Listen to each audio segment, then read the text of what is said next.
I have a picture that will show you my mom. That's on my bureau beside my bed at night. My dad was who he was, but I think my dad was bipolar. I don't think it was just from being a World War II veteran, even though they have seen a lot, and he grew up without a dad. Yeah. His father got killed by a drunk driver on Sunday with a stolen car. Got run over and killed. On his way to church, he pushed Grammy. They were fighting. He was a red-headed guy, Daddy's father. He pushed Grammy, and Grammy pushed him back, and a guy with a drunk with a stolen car ran over him. And Daddy was like 12, so he grew up without a father. He had good men in his life. He talked about that. But I think still he was bipolar because he wasn't a person that could get along with a lot of people. My lot is like him. And Mom loved people. Absolutely loved them. She loved her kids. She loved her brothers and sisters, her brother and her 4 sisters, 3 sisters. I have a picture of all of them, too, taken back when Mom was probably 5 or 6 years old. And she's like the middle child. Then, Linwood was someone that was already in the family. You probably have heard that story before. He had married my father's half-sister, Jeanette. He's buried on the Dawdling Road in Enfield with Jeanette and baby Rebecca. Jeanette died in childbirth, and Rebecca died the next day. And it left Isaac, their 2-year-old son. So Linwood would leave him at his grandmother's, my grandmother's, in Enfield, all with Phyllis Weber and Dexter, with a lot of different people, I guess, to try to, make a home for him. And he really should have stayed with his grandparents in Enfield. It would have been good for them, and it would have been good for him, looking back on it, but that's hindsight. But Linwood was a good provider. He, you kids all know him as Bumper, and he loved grandchildren, just like he did his own kids. He'd tell them stories that were so far-fetched. I mean, probably the 3 little pigs lived in a penthouse in New York City, and they took the elevator to the 3rd floor or 10th floor or whatever. I mean, that's how he was. But if we went on vacation, one year we went to Lac-Mégantic, Canada. The kids had read about it, and he was all for it, and so we had a car that didn't have a parked gear in it. But we went to Canada, took all the kids, there's 7 of us in the car, and went over to Canada, to Lac-Mégantic, had a picnic in a park, and there was a bunch of kids there that only talked French, but all the kids played together. My kids played with those kids. Language was not a barrier to them. So, anywhere we went, whether we went to Camden, one time we were in Camden, down at the Smiling Cow gift shop. Kids bought postcards. Going to make them out and send them home to all the relatives. Each of the kids got so many cards. Didn't cost a whole lot, but it pleased them. That's what we did when we went on vacation. And while I'm making out postcards and putting addresses and things on them, the whole crowd gathers. Like, my kids are all around me, and I'm scooched down on the sidewalk out in front of the gift shop, making them out so we can send them right there.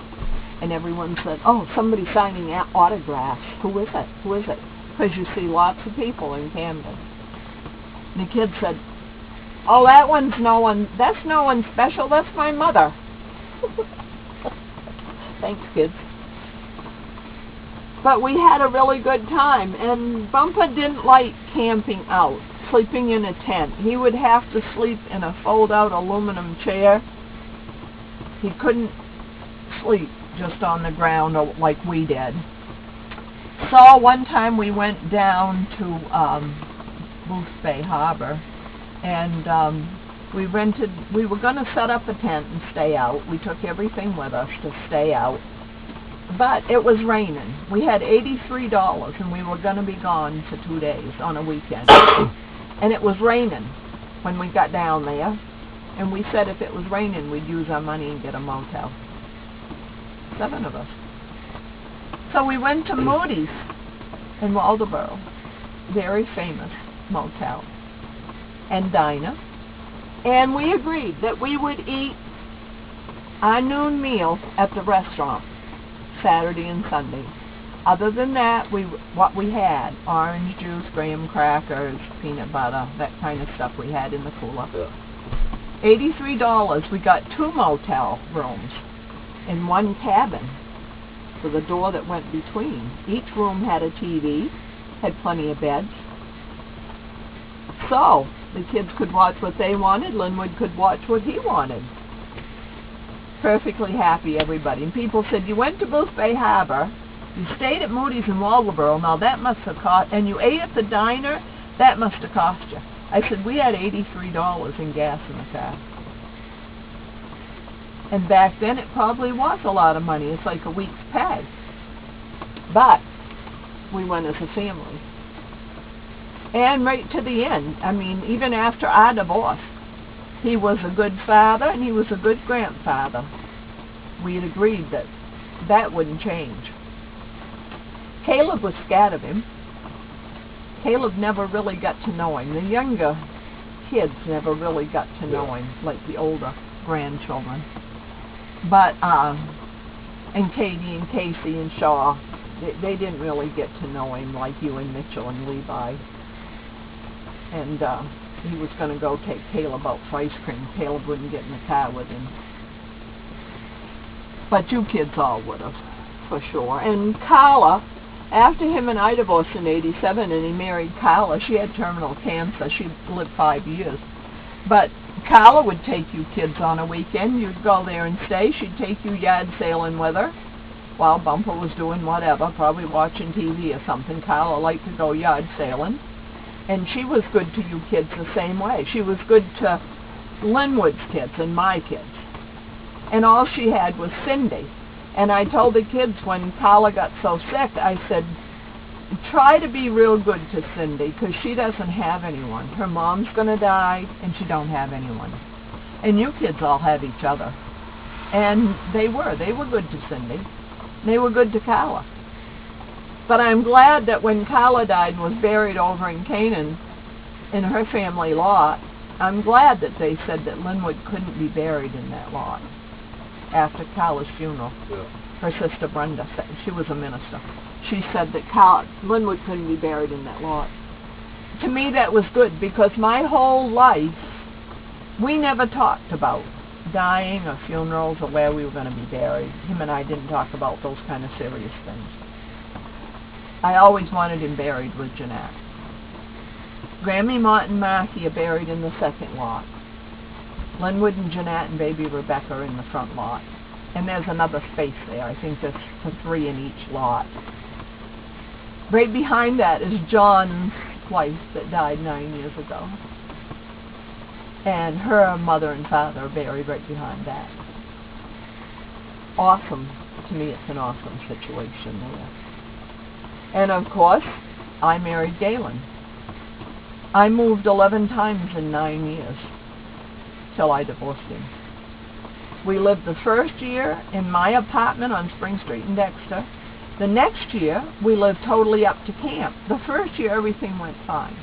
He didn't have to pay board. He didn't have to pay any bills. Lawton and I were living there when he moved there. The only thing he'd fight with Lawton over ice cream or the last of the milk. And I said, Lawton is my son. You know, you came from Michael's. If you can't provide your own food, I don't know what to tell you. Left it at that. The second year, we spent up to Stevie Post Camp in Athens. It was a nightmare, an absolute nightmare. I had Leah come and move me and go back to town. And from there, it was one move after another. It was a roller coaster ride. I lived with him for a short time up in Monson. He lived with me and Jessica a short time at the Blue Apartment. I lived with him for a short time in Hartland. I worked the whole time. He got disability. We married in '87. He got his disability in 1990. When we lived in Silver's Mills, I made him go to the town and get the rent money. And because the rent was in his name, one night when he threw a humongous fit, I had to put you kids and the dog in the car and go up to the log cabin store to call the police. They thought he was drunk. He was uncooperative. They just knew he was drunk. I said, he hasn't drank in 20 years. It's dry drunk. Well, it's in his name, so you'll have to be the one to leave. Well, in 1995, I got a divorce. He kept saying he wanted a divorce. We'd gone to counseling for a year and a half. He told the counselor he wanted a divorce. I told her, I said, have him get the papers, make them out, and I'll meet him in court. 6 months went by. His sister-in-law told me that he had already made the papers out. She'd helped him, but he wouldn't serve them.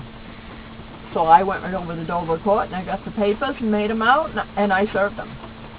Told him where to meet me. I'd give him the papers. Yeah, I can do that legally. All he has to do is sign. I said, as soon as I have a court date, I'll let you know, and you can come and sit in court with me. So I did. He's all dressed up, meets me at the courthouse. I'm all dressed up. They didn't read our divorce. So I got up, marched straight into the front office, and asked the clerk of courts where my divorce papers was. I said, I have a paper right here that says my divorce is today. Oh, well, we'll look that right up. Take that right into the judge. She said, I'll back this up a little bit, Jessie Briggs. I'm going to back this up a little bit. We have another divorce that we need to hear. I had to stand and tell her what I wanted. I want my wedding rings. He has a wedding band that I gave him, and I want it back. It matches mine, and I want it. A few other things I wanted. I'm done. Well, when Mom and Dad had cancer in '97, and I gave up my work to come here, the year before, '96, I had moved out of his presence totally. I lived in Dover Foxcroft in a live-in situation, taking care of an old lady, and when she passed away, I went to work at Hibbins Nursing Home. But August of '97, my mom and dad had cancer, and I needed to come here, and I asked Galen if he would come and help. Daddy was a handful, and Mom was sick. So, yes, and for the next 7 years, yeah, I got the cottage in on Springbridge Road, got a title to that, was there for 7 years. Daddy died in 2004, and Galen packed up everything and moved to St. Albans. He always wanted to live near his friend Sonny. So he got to live near his friend Sonny. And I went over off and on, went different places with him. I got custody of Levi in 2005, March of 2005, and he had court in Skowhegan we had to take care of. Levi did. When that was done, we was done. Galen came to my apartment, wanted to know if I would go with him to the harbor some weekend. I told him, no, we're done. We're done. This is it. And Mom died in October of 2005. I had Levi until June of 2006 in school in Howland. And I would ask about Galen now and then, or call him now and then. When I had cancer in 2011, after my surgery, I went to St. Albans and visited him one day. He'd had a lot of cancer, lung cancer, surgery and treatments up until that point. I hadn't seen him, he hadn't seen me. He was like a 3-foot man that scuffled along. Wore a cowboy hat that pretty well hid his head. And he lived downstairs apartment then. Then I didn't see him again until probably August of 2012. Went to see him again. My grandson Alex went with me, that's taping this today. And Galen was in the nursing home in Hartland. He laid on the bed, didn't offer to get up. In fact, he didn't know us. He didn't know either one of us. I smiled, I chatted. I took him a Teletubby miniature, which people had no idea where it came from because he couldn't tell them. He couldn't remember. Somebody brought it to him. Well, I took him that and, I don't know, something else in a bag for him. A card, I think, that said get well soon or something. And he asked about me off and on. He told me that day that he was going to get his truck and he was going to drive over to Charleston to visit me. Because he couldn't go anywhere without Michael because he couldn't think that far ahead.